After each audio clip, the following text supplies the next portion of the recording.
bung terus untuk punya yang namanya dana pensiun ini. Oh iya, jadi gue kan dulu kuliah finance.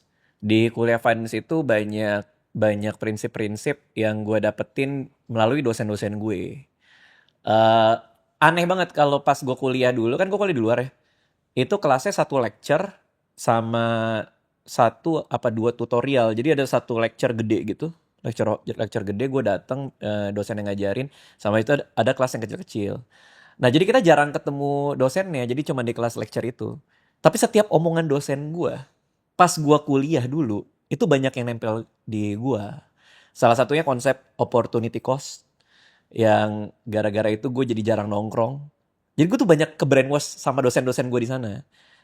Konsep group think dari kelas perilaku organisasi, yang kalau tim lo kerjaannya cuman bilang bagus-bagus-bagus doang, itu artinya ada yang tidak beres di tim. Itu nempel sampai hari ini, gue aplikasikan ke kantor gue. Jadi orang harus ngekritik terus terhadap apa yang gue lakuin.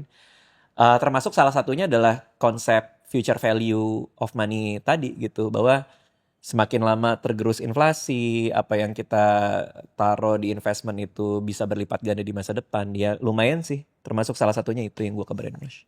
Kapan Bang Radit sadar bahwa uang ini bisa jadi alat untuk kebebasan dengan tadi punya future value tadi gitu loh. Dengan konsepnya kan belajar bahwa uang di masa sekarang ini lebih berharga sebenarnya kan dibanding Iya, masa iya, depan. iya, iya.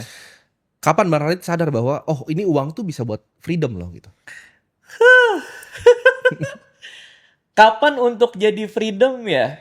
Mengaitkan uang ke freedom itu terus terang udah cukup jauh perjalanannya di hidup gua. Jadi untuk sampai gua ngaitin bahwa gua perlu perlu punya dana pensiun untuk bisa bebas, itu agak jauh tuh dari gua kuliah. Tapi dikit-dikit udah kena tuh bahwa kalau gua nggak invest gua rugi.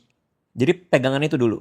Kalau gua nggak invest, gua rugi. Oke, berarti gua harus belajar investasi. Dari situ pelan-pelan tuh, bahwa investasi itu buat apa, alokasinya kemana. Baru akhirnya ketemu bahwa untuk bisa mendapatkan kebebasan di masa tua nanti, kita harus punya dana pensiun. Jadi cukup panjang. Kalau pertanyaan lo kapan, mungkin tepat sebelum gua ngeluarin buku kali ya, umur 21.